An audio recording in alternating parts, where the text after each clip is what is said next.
के वो वाली वीडियो देखेंगे और जिन्होंने आंसर दिए हैं वो अपना आंसर मैच करें। तो सबसे पहले फोर्थ का बेटा आंसर हमारा आया था, वो आया था Ni+2, यानी का जिन बच्चों ने Ni+2 लिखा है समझो वो कंसेप्ट को अच्छे से बढ़िया से समझ चुके हैं। उसके बाद आपने लिखा होगा फिफ्थ का आंसर, बेटा फिफ्थ का आंसर आया होगा Fe+3, और आपने सिक्स का बिल्कुल लास्ट जिस क्वेश्चन का लिखा होगा वहाँ पर आया होगा Cu+2, यानी का ये हैं आपके करेक्ट आंसर। हमने सबसे पहले MCQ देखे कि एक एक नंबर में किस टाइप के प्रश्न पूछे जाते हैं। अब देखेंगे कि किस तरीके से दो दो अंक में प्रश्न आते हैं। तो यानी का हम स्टार्ट करते हैं क्वेश्चन नंबर 7 से। क्वेश्चन नंबर 7 में सबसे पहले इसमें लिखा है कि संक्रमण तत्वों के प्रमुख गुणों का वर्णन कीजिए। क्वेश्चन आप ध्यान से पढ़ें, क्योंकि विगत वर्षों में प्रश्न जो पूछे जाते हैं वही क्वेश्चन दोबारा से रिपीट होते हैं। तो ये सारे क्वेश्चन हम लोग तैयार करके चलेंगे। संक्रमण तत्वों के प्रमुख गुणों का वर्णन कीजिए। अगर आपको कहीं पर वर्णन करना हो और वो भी कैसे तत्व बोले हैं, संक्रमण तत्व आप सभी लोग जानते होंगे, क्योंकि इससे पहले हमने अपनी कोचिंग क्लासेस में आपको सारे चैप्टर कंप्लीट करा दिए और आप लोग आज तैयारी कर रहे हैं तो ये सारे तैयारी ही होंगे आपको। तो संक्रमण तत्वों के प्रमुख गुणों के बारे में हमसे बात कर रहा है, यानी का प्रमुख गुण लिखिए। अगर ये क्वेश्चन 2 नंबर में आता है तो नॉर्मल आप क्या करेंगे, तो मैं आपको बताऊं कि जैसे प्रमुख गुण क्या है, तो इसका प्रमुख गुण हो जाता है जैसे नंबर 1 हम बोलेंगे कि ये एस तथा पी ब्लॉक से अधिक कठोर होते हैं, यानी का एस हमारा ब्लॉक होता है और कौन सा ब्लॉक होता है, और पी ब्लॉक जो है एस और पी ब्लॉक की धातुओं से अधिक कठोर होते हैं, यानी का कठोर ये उसकी कंपैरिजन में अगर तुलना करें तो ये कैसे हो जाते हैं, ज़्यादा हो जाते हैं। और अगर देखें तो इनका जो गलनांक होता है, इनका जो गलनांक होता है वो एस और पी ब्लॉक के जो तत्व हैं उनसे अधिक होता है, यानी का इनका हम कह सकते हैं कि ये एस और पी ब्लॉक से कठोर होते हैं, इनका गलनांक एस और पी से क्या होता है, ज़्यादा होता है। और हम कह सकते हैं कि ये हमारे क्या होते हैं, धात्विक चालकता को दर्शाते हैं, यानी कि ये धात्विक बहुत अच्छे और चालकता को भी दर्शाने के गुण को रखते हैं। तो उसने प्रमुख गुण के बारे में ही बात कराई थी। उसके बाद ये जो हैं वो संकर आयन भी बनाते हैं। आप लोग सब जानते होंगे कि संकर आयन क्या है, तो ये संकर आयन भी बनाते हैं। अगर हम बात करें 5, तो ये रंगीन जो लवण हमको दिखाई देते हैं ना, ये रंगीन लवणों को भी बनाते हैं। ये इनकी विशेषताएं हम 5-6 पूछी जाती हैं, 5 मुश्किल पूछी जाती हैं, लेकिन हम 6-7 याद करके चलते हैं। और इनके अंदर जो संक्रमण तत्व जो होते हैं, इनके अंदर एक विशेषता और होती है कि ये अनुचुंबकीय गुण को भी दर्शाते हैं, यानी का कौन चुंबकीय है कौन यानी का अनुचुंबकीय है। और ये पिछले वीडियो में हमने देखा था कि ये अनुचुंबकीय गुण को भी दिखा देंगे, अगर ये चाहें तो ये उत्प्रेरक गुण को भी दिखा देते हैं। बहुत सारे गुण हैं।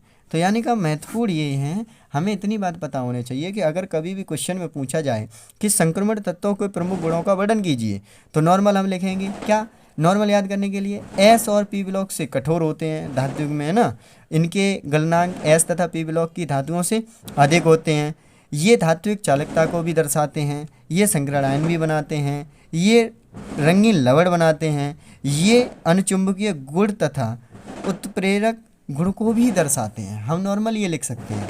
तो बेटा अगर आप लोग ये रफे समझ लिए गए होंगे तो दिमाग में मैप माइंड इसी तरीके से बनाते हैं। अगर मुझे ये पॉइंट अगर विस्तार पूर्वक लिखना है तो आप लिखेंगे इस तरीके से, रफ कॉपी और पेन लेके बैठें। ये मैं बोल रहा हूँ आप लोग लिखेंगे, ये एस तथा पी ब्लॉक की धातुओं से अधिक कठोर होते हैं, ऐसे लिख दिया नंबर 1। नंबर 2 पॉइंट बेटा कॉपी पेन लेकर बैठें और साथ साथ लिखते चलें। इनके गलनांक एस तथा पी ब्लॉक की धातुओं से अधिक होते हैं, धातुओं से अधिक होते हैं। यानी का हम दूसरा पॉइंट ये लिख सकते हैं कि ये इनके गलनांक एस तथा पी ब्लॉक की धातुओं से अधिक होते हैं। और अगला हमने तीसरा क्या बात की थी, धात्विक। तो इसको हम ऐसे लिख सकते हैं, ये धात्विक चालकता दर्शाते हैं, चालकता दर्शाते हैं। बेटा थोड़ा जल्दी जल्दी लिखेंगे। उसके बाद हम लिखेंगे ये संकर आयन बनाते हैं। आगे लिखें, ये रंगीन लवण बनाते हैं। 2 नंबर में अगर प्रश्न आता है तो हमें विस्तार से लिखने की कोई आवश्यकता नहीं है, हम केवल इतना लिख दें, फिर विस्तार से हम पढ़ेंगे। अगर छठा पॉइंट देखेंगे, ये अनुचुंबकीय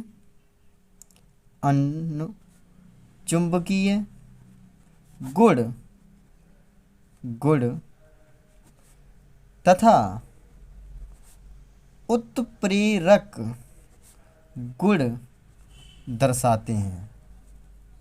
आप 2 नंबर का है, आप इतना लिख के आइएगा। बहुत विविध तरीके से बहुत बढ़िया प्रश्न है और ये कई बार पूछा जाता है, इसलिए हमने आपको पहले समझाया कि इस तरीके से याद रखेंगे कुछ बातों को, और हमको जब लिखने की बारी आती तो ऐसे ऐसे बाय पॉइंट लिखते चलेंगे। तो ये इस तरीके से आपका प्रश्न का उत्तर हो जाता है। ठीक है बेटा।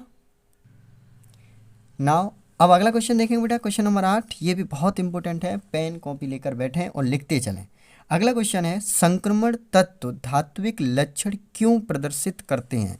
हमसे ये पूछा गया है कि अभी हमने एक बात पढ़ी थी तीसरे पॉइंट में कि ये धात्विक चालकता दिखाते हैं, यानी कि धात्विक लक्षण दिखाते हैं। अब हमसे पूछा जा रहा है कि ये धात्विक, ऐसा इनमें क्या विशेषता है कि ये धात्विक लक्षण को दिखाते हैं। तो बेटा क्वेश्चन आपने नोट किया, संक्रमण तत्व धात्विक लक्षण क्यों प्रदर्शित करते हैं। तो इसके लिए हमें नॉर्मली याद करना पड़ेगा, जब कभी भी धात्विक लक्षण की बात करें और इस तरीके से क्वेश्चन आता है तो आपको सबसे पहले इसमें यह बताना पड़ेगा कि जो संक्रमण तत्व होते हैं ना, इनकी आयनन एंथैल्पी क्या होती है का जो मान होता है वो बहुत कम होती है। यानी का जो इनकी आयनन एंथैल्पी, आपने कक्षा 11 में ये एंथैल्पी सब पढ़ी होंगी, तो वहीं से है। तो जब धात्विक लक्षण के बारे में बात की जाए तो हम यहाँ पर लिखेंगे कि जो संक्रमण तत्व होते हैं उनकी आयनन एंथैल्पी का मान कैसा होता है, बहुत निम्न होता है। निम्न मतलब बहुत कम होता है, कम मतलब निम्न, बहुत ज़्यादा कम होता है। किसका मान, आयनन एंथैल्पी का मान कम होता है। तो इन तत्वों में हुआ क्या कि NS के जो इलेक्ट्रॉन है हमारे, NS इलेक्ट्रॉन समझते हैं आप, NS के इलेक्ट्रॉन जो हैं और मतलब इनके साथ साथ जो हमारी D कक्षक हैं, D कक्षकों के भी इलेक्ट्रॉन, NS के तो इलेक्ट्रॉन हैं ही, D कक्षकों के भी इलेक्ट्रॉन अपूर्ण होते हैं। अपूर्ण इलेक्ट्रॉन यानी का अपूर्ण D कक्षकों के इलेक्ट्रॉन होते हैं, जो कि किस में भाग लेते हैं, एक तो NS के इलेक्ट्रॉन और D कक्षकों के इलेक्ट्रॉन। ये पहली बात तो अपूर्ण है, और इनके साथ साथ ये क्या करते हैं कि ये हमारे धात्विक में मतलब कि जो बंध बनता है, आबंध बनता है, उसको बनाने में पूरा सहयोग करते हैं। कौन कौन करते हैं, दोबारा समझिएगा किस तरीके से लिखना होगा। आबंध बनाने में पूरी मदद करते हैं। यानी का जो संक्रमण तत्व की, हम कह सकते हैं कि संक्रमण तत्व की आयनन एंथैल्पी का मान कम होता है, और इन तत्वों में N- मतलब कि NS इलेक्ट्रॉन के अतिरिक्त जो अपूर्ण D कक्षकों के इलेक्ट्रॉन है वो धात्विक बंध का निर्माण करते हैं। इस कारण क्या होता है, संक्रमण तत्व जो होते हैं वो धात्विक लक्षण दिखाते हैं। यानी कि आपको बात समझ में आती है। धात्विक लक्षण का मतलब समझिए, धात्विक सामने पूछा कि संक्रमण तत्व जो हैं वो धात्विक लक्षण क्यों दिखाते हैं, तो इसका आंसर आपको नॉर्मली लिखना होगा कि ये आयनन एंथैल्पी का मान बहुत कम होता है, और जब आयनन एंथैल्पी का मान कम है तो इन तत्वों में NS इलेक्ट्रॉन के अतिरिक्त जो D कक्षकों के इलेक्ट्रॉन हैं वो धात्विक आबंध निर्माण करते हैं, मतलब पूरी सहायता करते हैं। तो इसकी वजह से ये प्रदर्शित करते हैं। तो बेटा इसका आंसर हम कैसे लिखेंगे, अगर हमारे पेपर में आता है तो हम नॉर्मल लिखेंगे इस तरीके से, आप साथ साथ लिखते चलें। संक्रमण तत्वों की आयनन एंथैल्पी, आयनन एंथैल्पी, एंथैल्पी, थोड़ा फास्ट फास्ट लिखेंगे। एंथैल्पी का मान, एंथैल्पी का मान निम्न होता है, निम्न होता है। थोड़ा तेज तेज लिखो।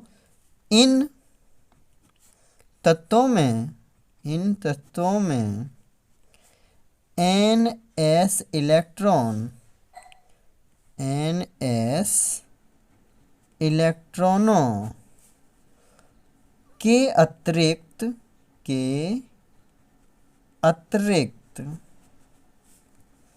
अपूर्ण D कक्षकों, D कक्षकों के इलेक्ट्रॉन भी धात्विक,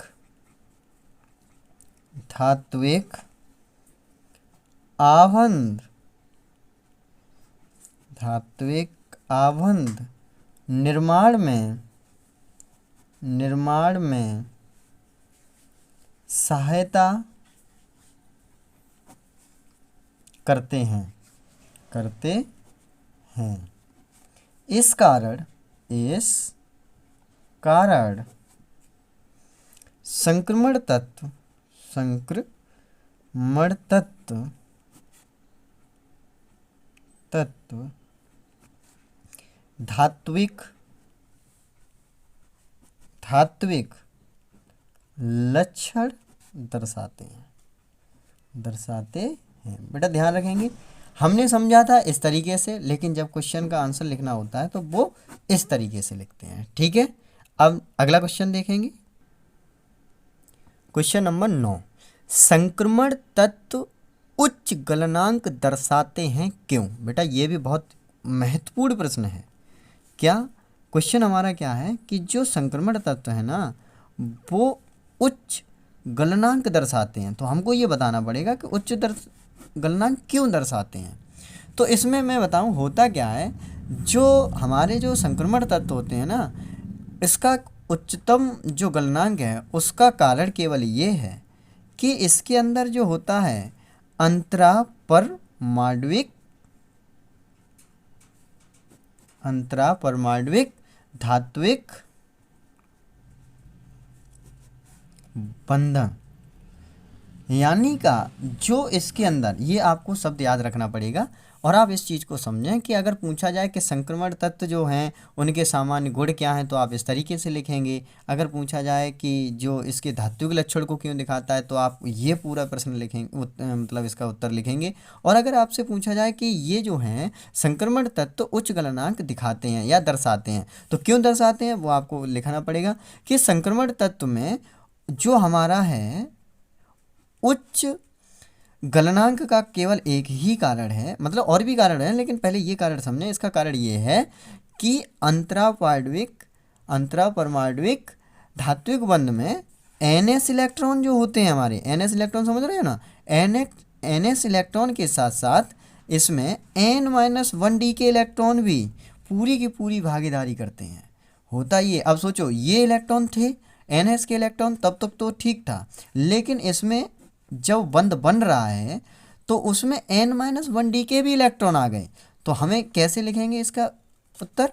तो इसका नॉर्मली हम इसका उत्तर लिखेंगे कि संक्रमण, थोड़ा बेटा जल्दी जल्दी लिखें क्योंकि फिर याद भी आपको करना होता है।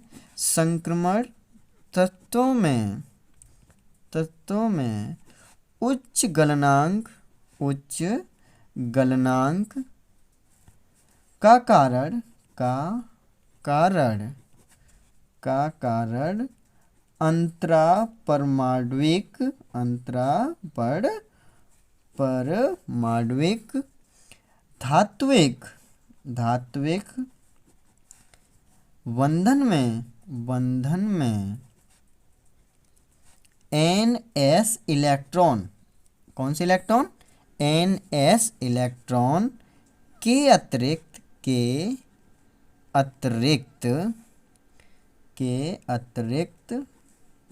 N-1D कक्षकों कक्षकों के अधिक कक्षकों के अधिक इलेक्ट्रॉन की भागीदारी है, यानी का इसकी भागीदारी और हो जाती है, इसके कारण इसका क्या होता है, धात्विक गलनांक ज़्यादा होता है। बेटा ये क्वेश्चन बहुत ज़्यादा इम्पोर्टेंट है, आप इनको तैयार करके ही चलें। डी तथा एफ ब्लॉक के तत्वों से जितने प्रश्न हम कराएंगे ये या तो साल में पूछे गए हैं किसी ना किसी, और नहीं तो फिर ये पूछे जाएंगे, तो आप इसको अच्छे से समझ के जाएं और अच्छे से याद करके जाएं। ठीक है बेटा, अगला क्वेश्चन देखिएगा, क्वेश्चन नंबर 10।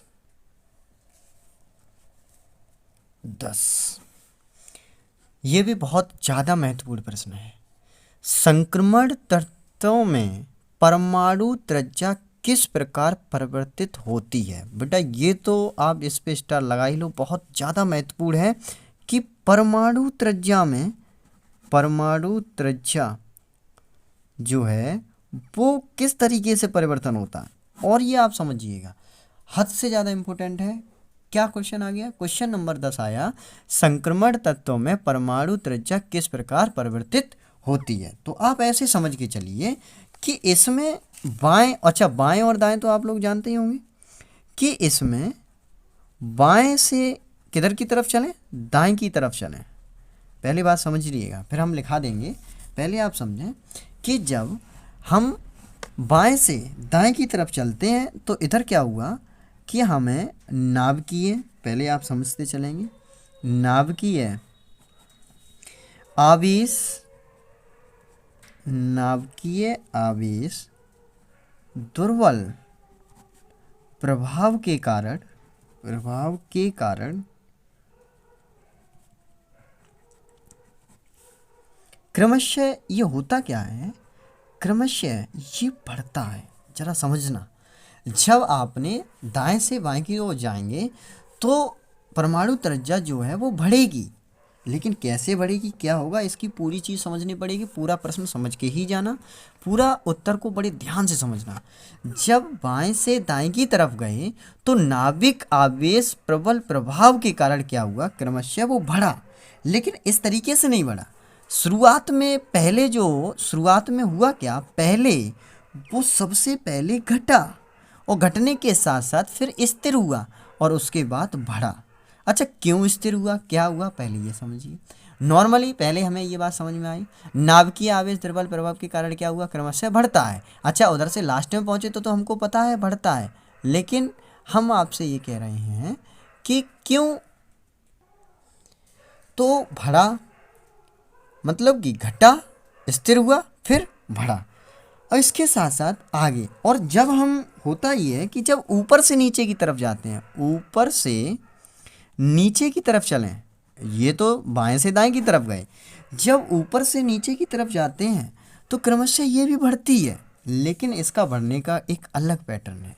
ये ऊपर से नीचे जाने पर बढ़ती है, इसके साथ साथ इसमें हमारा द्वितीय समूह हो जाए या फिर तृतीय समूह, यानी कि द्वितीय समूह और तृतीय समूह के जो संक्रमण तत्व हैं उनकी भी परमाणुक त्रिज्या क्या है, लगभग समान होती है, यानी का उसमें भी क्या होता है, वृद्धि होती है। पहली बात तो ये है कि इसके जो समूह हैं वो लगभग समान होती है, समान वृद्धि होती है और समान भी होती है, इस तरीके से चलती है। तो अच्छा, इसका प्रमुख कारण क्या होता है, ये तो आपने बहुत इम्पोर्टेंट है, आपने ये शब्द सुना होगा, लेंथेनॉइड संकुचन के कारण ये सब होता है, लेंथेनॉइड संकुचन के कारण होता है। तो ये प्रश्न पहले तो इस तरीके से समझेंगे। उसके बाद बेटा अगर थोड़ा बहुत नहीं समझ में आया, जब हम लिखेंगे तो आप देखना उसके थ्रू ये चीज़ पूरी कंप्लीट हो जाएगी आपको कि किस तरीके से क्या कहना चाह रहे थे हम, कि बाएं की दाएं की तरफ जाते हैं तो पहले घटता है, फिर स्थिर हो जाता है, फिर बढ़ जाता है, ऊपर से नीचे की तरफ आते हैं तो किस तरीके से क्या बढ़ता है। ठीक है बेटा, तो सबसे पहले आपने क्वेश्चन लिखा होगा, उसका आंसर अब आप लिखें। तो इसका आंसर हम ऐसे लिख सकते हैं, संक्रमण तत्व में, थोड़ा फास्ट लिखेंगे, संक्रमण तत्व में बाएं से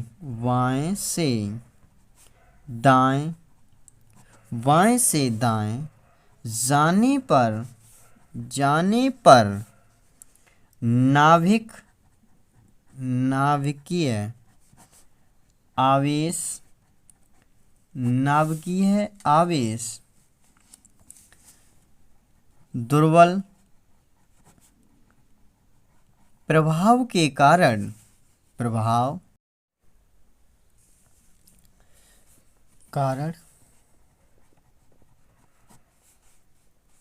क्रमशः बढ़ता है। जल्दी जल्दी लिखो। इस कारण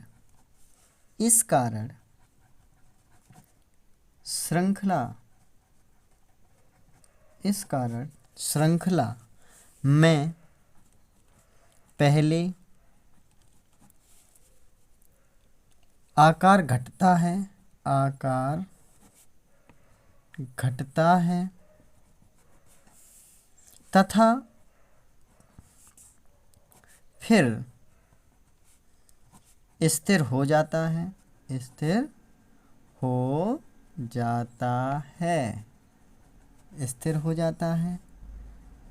श्रृंखला में अंत में इलेक्ट्रॉन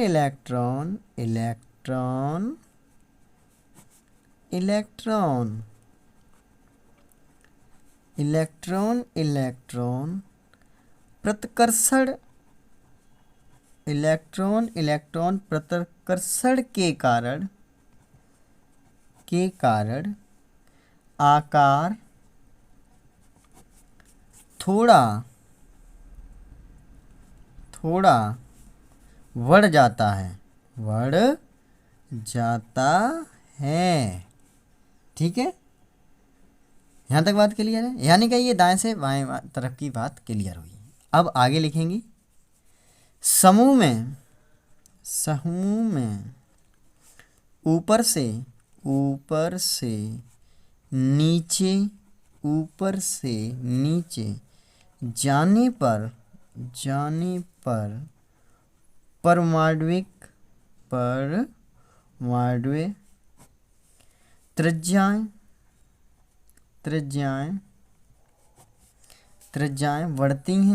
बढ़ती हैं।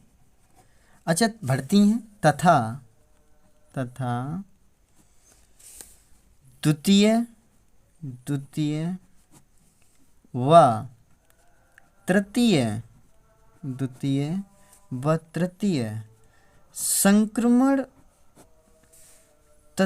संक्रमण श्रेणी के तत्वों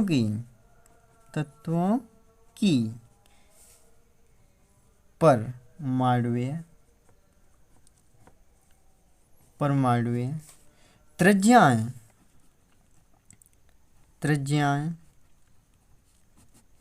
लगभग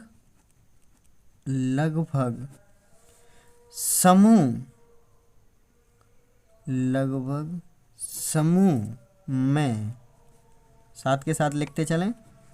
ऊपर से नीचे जाने पर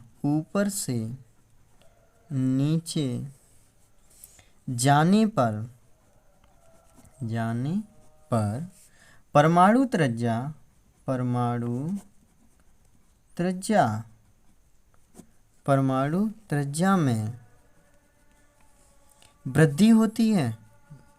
त्रिज्या में वृद्धि होती है। जरा ध्यान से सुनना। समूह में नीचे जाने पर अभी आपको बड़ा लग रहा होगा, ये बड़ा नहीं है। जब पूरा लिख जाए तो एक बार समझ के देखना। जाने पर परमाणु त्रिज्या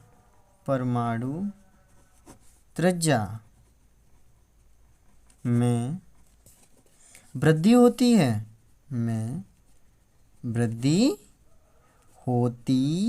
है। समान रहती है। इसका कारण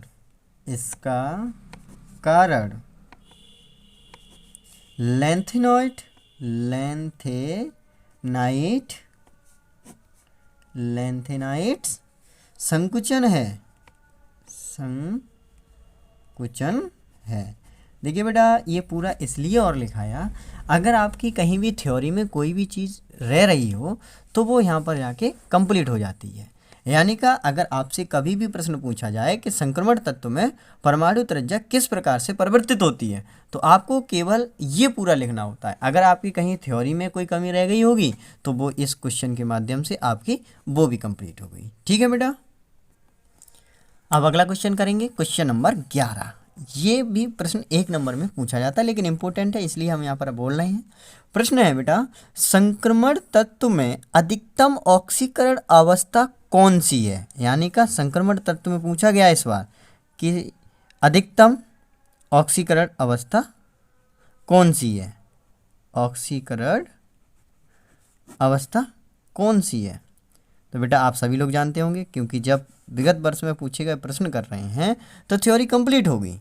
तो हम इसमें क्या लिखेंगे बेटा, कितनी है? +8 है। वो कैसे? ऐसे लिखते हैं, संक्रमण तत्व में OS, आप ये किसका सिंबल है आप हमको बताएंगे कमेंट बॉक्स में। OS तथा RU, ये किसके प्रतीक हैं आप दोनों बताओगे नाम लिख के। RU यानी का संक्रमण तत्व में OS तथा RU उच्चतम ऑक्सीकरण अवस्था को प्रदर्शित करते हैं या फिर दर्शाते हैं। ऑक्सीकरण अवस्था +8, कितनी? +8 दर्शाते हैं। ये छोटे छोटे क्वेश्चन हैं लेकिन बहुत बड़े हैं, इन पर विशेष ध्यान दें। दर्शाते हैं, आप सभी लोग कमेंट बॉक्स में ज़रूर लिखें कि इनका उत्तर क्या है।